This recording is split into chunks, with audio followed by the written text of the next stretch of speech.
The end of 2017 is near, so let's take a look back at the year that was and look ahead at the year to come. Donald Trump and Paul Ryan got their tax cut package. Does that put them on the winners list? At the state level, Governor Scott Walker is riding high, or at least higher, and faces a slew of Democratic challengers. How will 2018 shape up for him?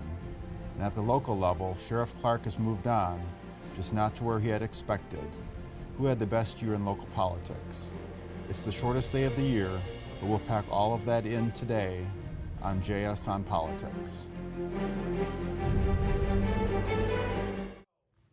Welcome to JS OnPolitics. I'm your host, Greg Borowski, and I'm joined today by two of our usual suspects here, Dan Bice and Mary Spicuzza. And I'll give you about 2 seconds to grab a notebook because we're going to go through a lot of predictions and winners and losers today. And you want to pull that notebook out about 1 year from now and call these guys up if they didn't get them right. But we're going to start with this segment from Craig Gilbert, our Washington Bureau reporter, where he gives us his winner and losers from the past year. So my winner of the year is Donald Trump. He's the president.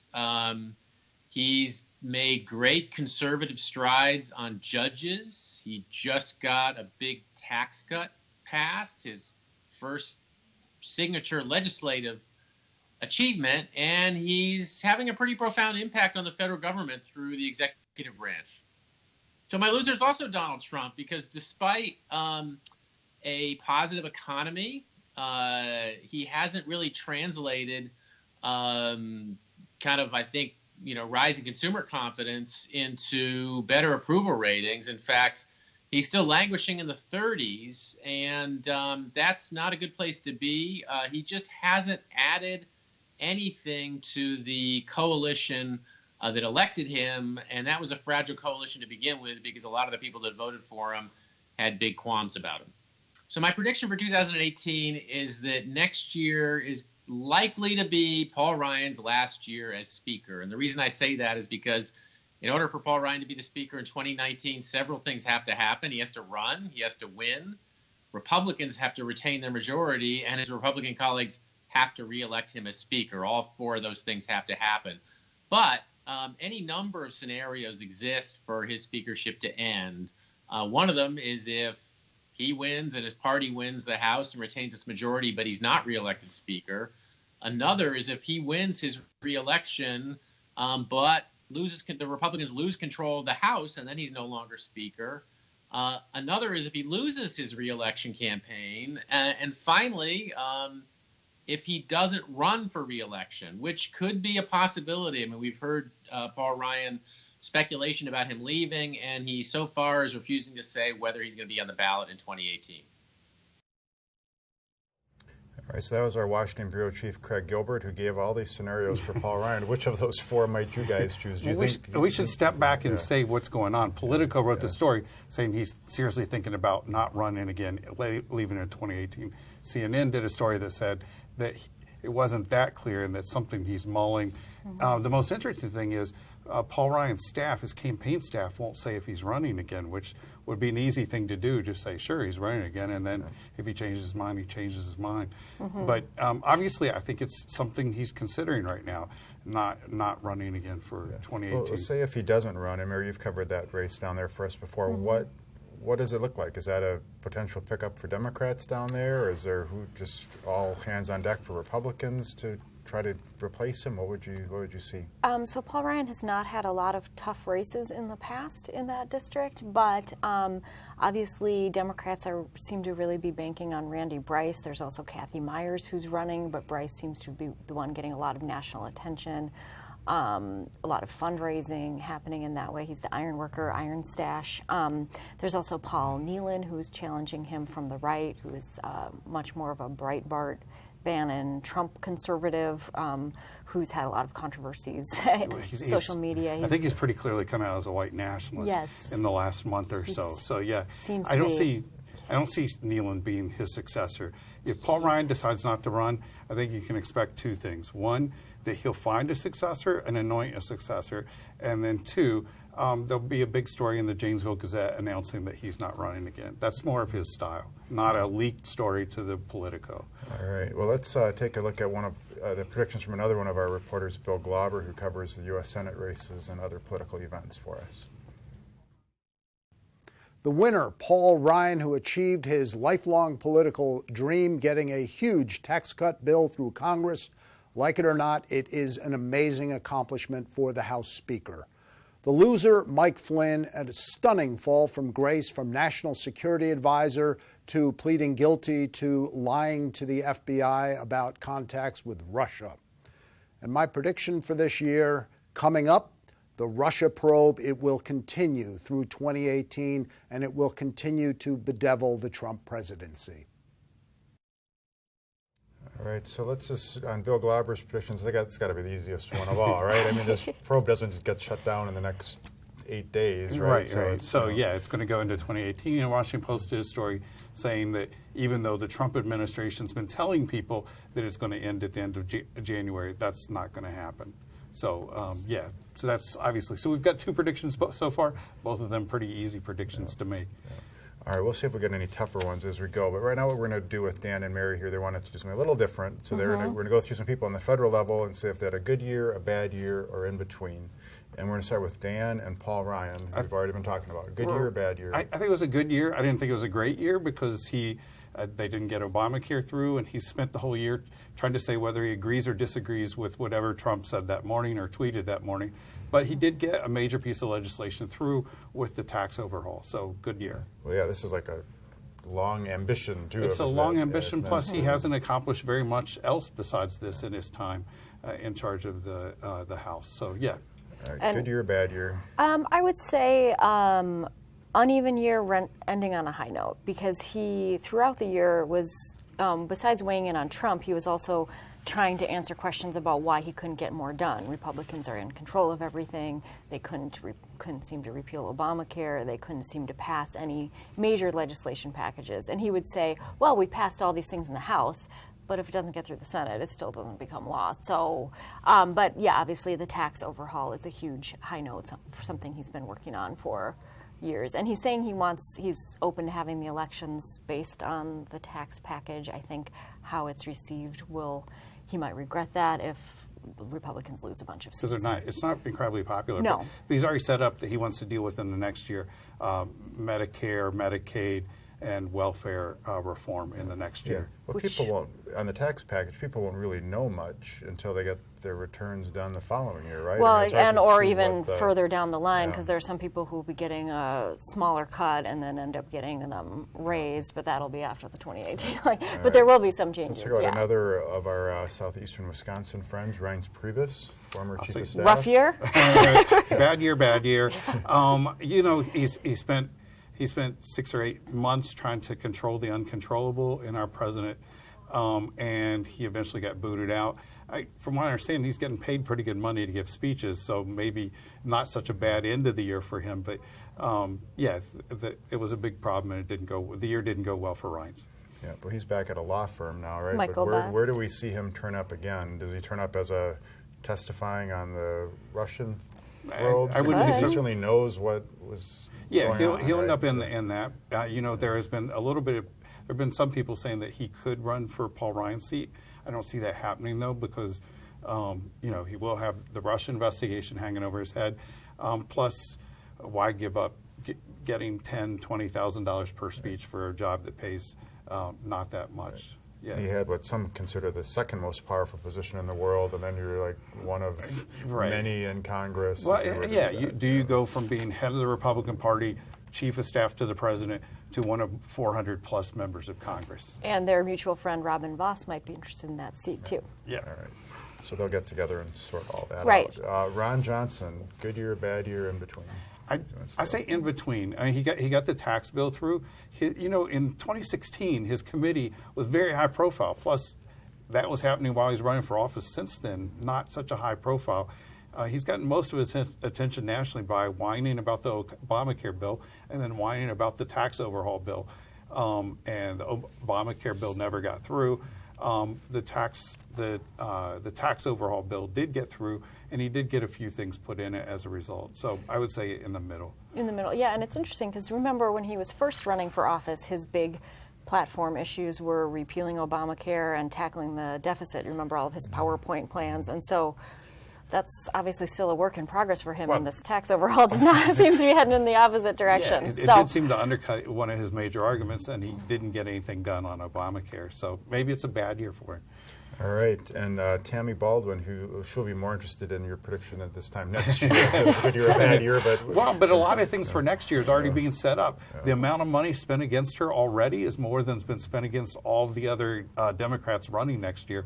But she is raising money, a significant amount of money, and she's doing all that she can to try to combat the Toma issue, which she expects to be a big thing, and moving to the left on Social Security and other issues like that. So I say in the middle, lots of money being spent against her, but she's doing what she can to prepare for next year's election. Where do you put Tammy Baldwin? Same, kind of a mixed year. I think that she can expect a lot of attack ads and a lot of opposition research on her in the coming months leading up to the election, and that she is probably looking forward to a rough year next year of a lot of people going after her. So do you guys think, in terms of her political future, is it more dependent on things she has in her control and that she does, or is it, what do people think about Trump? How does Scott Walker do? There's all these other factors out there. I mean, I think she is out there trying to make her positions clear and hoping that Donald Trump will continue to be a pretty unpopular president and have a lot of controversies around him, because obviously that can help her heading into this election. I think if we had a Democratic president right now, it would be almost impossible for her to win.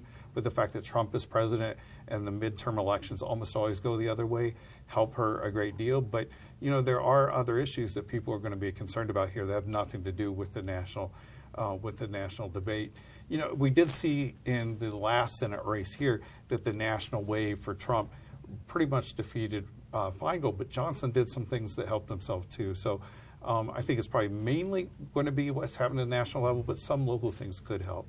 So. All right, and then let's get one prediction from each of you. It's fair is fair. Those guys to predict something. Mary, what's your prediction on the federal level?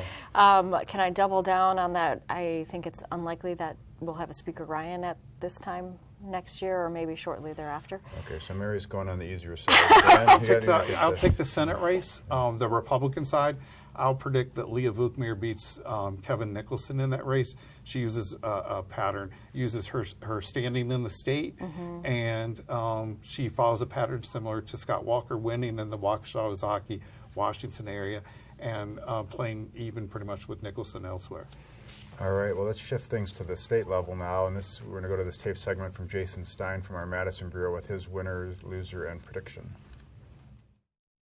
My winner for 2017 is clearly in the Wisconsin State Capitol going to be Foxconn. You know, the Foxconn Technology Group, Taiwanese company, one of the biggest electronics manufacturers in the world, struck a deal with state and local officials in Wisconsin to get up to nearly $4 billion of support from state and local taxpayers to build a flat screen plant in Racine County. You know, the loser this year is going to be state highways and the road builders groups that make them. They had an opportunity going into this budget to finally convince Governor Scott Walker and Republican lawmakers to devote significant new revenue, a gas tax, a vehicle fee, something like that, toward building roads in the state. And, you know, that didn't happen. And obviously with the state being still at a real imbalance between what its long-term spending plans are for roads and its long-term revenues, you know, that's going to be an issue that's going to continue to crop up here in the future years. So for 2018, I think it's very clear that Republicans are going to have an uphill battle. I mean, they have been on a roll in Wisconsin for 7 years now since they took power in the 2010 elections. And, you know, 2018 may not be a catastrophic year for them. They may, you know, with the economy going fairly well, they may get through all right. But it's clearly going to be an uphill battle when you look at what historically has happened when a president's party is in power during the midterms. That's difficult for the president's party. And when the president is, you know, at 40% approval rating or even below that, that makes it doubly difficult. So, you know, look for Republicans to see some growing pains here over the next 12 months. Okay, so we're way out on a limb again here with the predicting snow in January approach. But let's just talk briefly about that. Republicans, despite everything Jason said, they've also got districts drawn very much to their favor. Do you think they're going to have a tough year next year?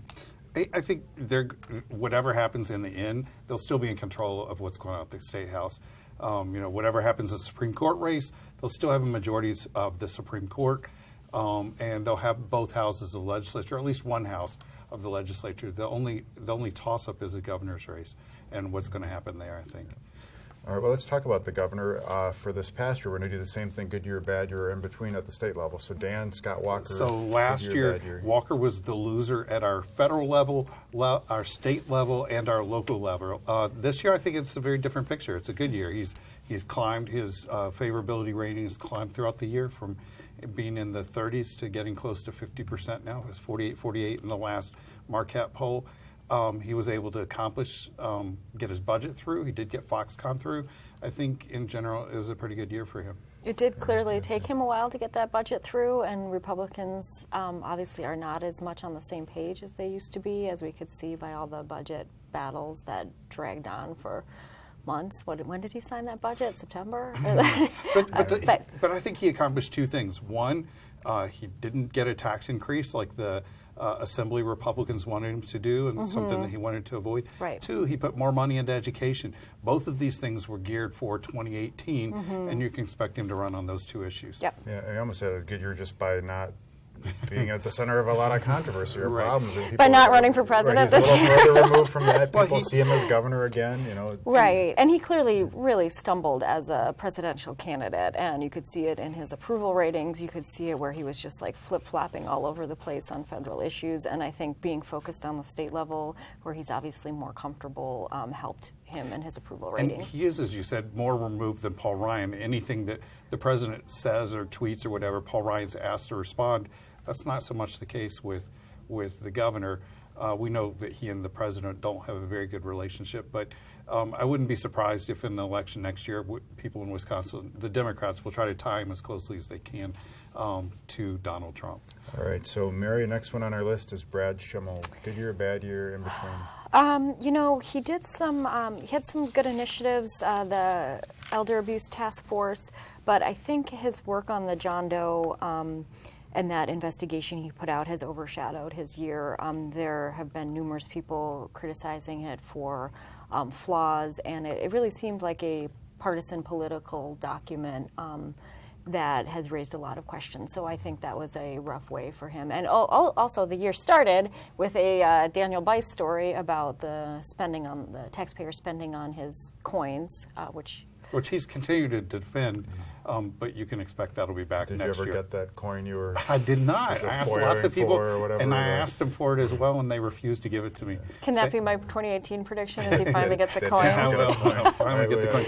Good year, bad year for I don't think it was a good year for Brad Schimmel. He came across as partisan in a number of different ways, and maybe that helps him, with his Republican base, but. And for the most part, the Attorney General rides the coattails of the governor. But I think it was a worse year for him than it was for the governor. All right, let's go with Robin Voss. Yes, pretty uneven year for him. I would say his budget battle with Walker did not seem to end particularly well for him. He had been floating ideas of toll roads and wanting to do more highway work, and it seemed like Walker shot a lot of his proposals down. So you could see their relationship most clearly in the text messages between Robin Voss and the governor, where he was very upset Robin Voss was very upset with the governor for cutting deals with the Senate Republicans, not with his House. So I think in general, not a very good year for him. All right, and to the other chamber, Scott Fitzgerald. I think he's the winner. He's the one who was the deal maker. He was able to get things resolved and to help get a budget through. I think he's quiet, doesn't have a lot to say publicly, but behind the scenes, I think he's a winner. Right. Yeah, I think he did better in a lot of those budget battles. It was interesting. He's refusing to do year-end interviews apparently, and even tweeted that year-end interviews are fake news when Scott Bauer from AP pointed that out. So maybe he's trying to ride the Trump train further into the sunset. Remember, the Trump train was his line, right? But we don't really chugga. Yeah, but we don't really think of him as Trump's guy in the state. No, but it is interesting that fake news has taken on everything. Because it's like, okay, so if you actually sit down to do a real live interview with a real live reporter, the mere fact if you're doing the interview is the fake news.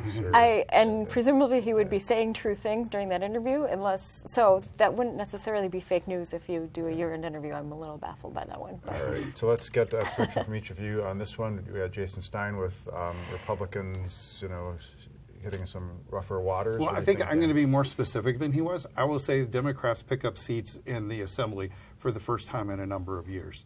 I think, in general, in Congress, the Democrats would pick up votes. But I think, the Democrats have had bad year after bad year, and even with the redistricting lines, I do think they get some votes. Not enough to be in a majority, but I do think they pick up votes. Yeah, well, you saw that in the Virginia race just last month, where they apparently almost took control in one chamber, I believe, and the other one, and then the recount. It's a pretty amazing thing. Yeah. So I think you can see, it's not going to go that far, but I do think. Particularly in Assembly, you'll see some seats being picked up there. So, all right, your prediction. I'm going to predict a tough re-election battle for Walker. I think with everything going on nationally, there is going to be some blowback towards Republicans. The one thing is that Democrats actually have to find a candidate who can beat him. They have a lot of candidates. I think the qualifier would have to beat him. So they have candidates. They have a lot of candidates, but they need somebody who can. Let's predict on this. How many of the 8? There are 8 major candidates right now. Maybe 9 if Paul Soglin gets in. How many of those 9 or 8 get to the starting line, the primary? I don't know. 4 or 5, maybe. I'll say 6. 6 is my guess. I think you. There's some candidates who have very similar profiles. Right. I think Evers, Wax, Groening all have.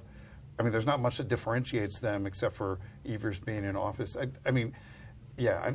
Plus fundraising is going to be very tough. I've heard that not many of them are doing well. I think they're all going to be competing for some of the same funders, and then Tammy is obviously going to be trying to fundraise on her own. So I got 6. 6 of them will go. You said 4? I said 4 or 5. Maybe I'll go 5. Okay. I once covered a mayoral race with 12 candidates, so 6 would be a blessing for you guys. But it went down. Do you remember the Brady Bunch? Oh, yeah. Maybe we should hope for 9. Maybe we should hope for 9, so there'll be a Brady Bunch again. All right, so we're going to shift now to the local level. That was my unintended segue there on the mayor's race. We're just going to go with Dan and Mary here because they're our primary people covering some of the local issues. Okay. Good year, bad year in between for Tom Barrett. Mary, you go first. I think he's had a mixed year. The streetcar does not seem to be super popular. He had a really rough budget that he, admitted that he was not a big fan of, and nobody seemed to be a big fan of. There were a ton of amendments, some battles with the Common Council, criticism of him and Chief Flynn.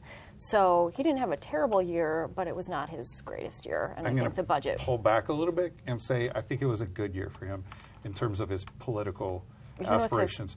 He's raised a lot of money. That's true. Knocked down a really terrible recall effort, and his only opponent that we see right now is Tony Zelensky. He's got like a 6-to-1 fundraising edge on him. The budget, wasn't the greatest budget, but it wasn't a horrible budget. It's not anything most people are going to remember. The only thing that people will remember that's negative, I think, are the crime issues that still have not been resolved. And the streetcar, though it's not incredibly popular, it's going to be here soon. They've started working. Anyone who drives around the first year is free. And the first year is free. Driving around town, we'll see what's going on. It's going to be here pretty soon. Plus, the work on the Bucks arena is going ahead too. So I think, in general, it was a good year for him. All right, we're going to try to race through a few more here before we're done. Chris Abele, good year or bad year? Mixed year for him too. I think the battles with the county board have. It's kind of starts to seem like a lot of political infighting, but they have blocked things for him, and they tried to eliminate staffers in his office, and but I think that the wheel tax fights, Yeah, I agree. Middling. Not he terrible. He lost the wheel tax fight. He did win Estabrook Dam. Dam, right. He did actually have an impact on that Virginia race. He was the primary contributor to the transgender candidate who ends up winning out there. He has spent an enormous amount of money in terms of trying to reshape the county board. So I think a middling sort of year for him, I think. And Common Council President Ashanti Hamilton. I'd say mixed, but on the good side. He has a pretty rough task of trying to herd the cats of the 15 members of the Common Council, but he has been able to strike a balance where he has been able to get them together on certain issues, not necessarily leading them and pushing the way, but kind of trying to get people to agree to certain things. I think it was a good year for Ashanti. He has distanced himself from the South Side coalition that he was formerly associated with, and which helped him get the president's spot. Position, yeah. Right, and so I think he's done that. I think he has. He's been a leader, not very loud, but an effective leader of the council.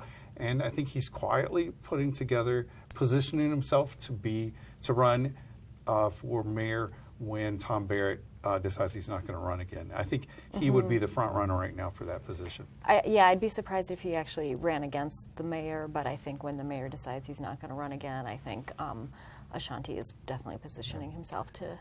All right, and last but certainly not least, our friend David Clark, former Milwaukee County Sheriff. Good year, bad year?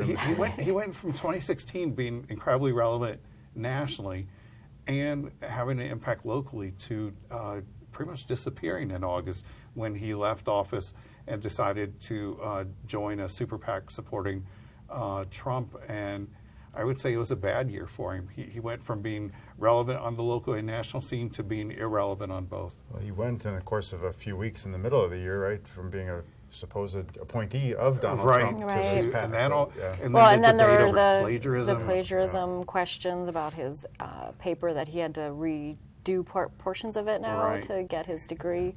And putting him on the bad year. I'm going to say a bad year. Of all of those guys, I would say Barrett, Abley, Hamilton all had a better year than Sheriff Clark. So there's that. There's this huge debate going on right now about this dossier regarding him, and he's written this very, very lengthy response to the thing. I mean, it ended on a very bad note for him, I think. All right. Well, let's briefly get one prediction from each of you on local political level things. Dan, let's get yours first. My prediction. I'm trying to remember what my prediction is. I know what your prediction is. Don't steal mine. My prediction is that Theo Lipscomb, the head of the county board, will be defeated in next year's election. Okay. I think Chris Abley's been he's already spent hundreds of thousands of dollars trying to defeat him. There's a good candidate running against Theo Lipscomb. I think Lipscomb's popular in his district, but it's going to be a tough race for him. All right. Mary? I am going to predict that Chief Flynn will retire in 2018. I think he has been facing a lot of criticism from Common Council members, and that he is looking at maybe stepping away, either getting more of a some kind of like association job where he would be more of a figurehead of a group, but I don't see him wanting to stick around and be Milwaukee's police chief for too much longer. So in summary, we say goodbye to Ryan, goodbye to Flynn, and goodbye to apparently some other Republicans this next year. Yeah, so it's not a good show for those guys then. Or maybe it is if they're off to retirement and better things. So they can all say they've had a better year than Sheriff Clark, probably. That's true. So I had a whole list of other predictions I wanted to get from you guys. College football champion, Super Bowl winner, NCAA champion, World Series, Olympic downhill. But we're unfortunately out. It's going to be Clemson, Alabama again. I don't know. Go ahead. Okay, I normally predict the Green Bay Packers to win the Super Bowl, but that would be. Let's predict they won't win it. So that's where our show will come to an end, both for today and going forward. We're going to be changing up our format for next year. You'll see more frequent political-related videos and commentary from folks on their stories rather than in our weekly spot. And there'll be some other things down the line that we'll be able to announce and roll out. Maybe interviews with newsmakers? Maybe interviews with newsmakers. And we have the possibility of doing some live events, not live in our studio, live in the real world, where people can come and join us. So stay tuned for all of news? that. It could be fake news. I don't know. We'll check with Scott Fitzgerald if it is or isn't a year-end fake news thing. We don't know.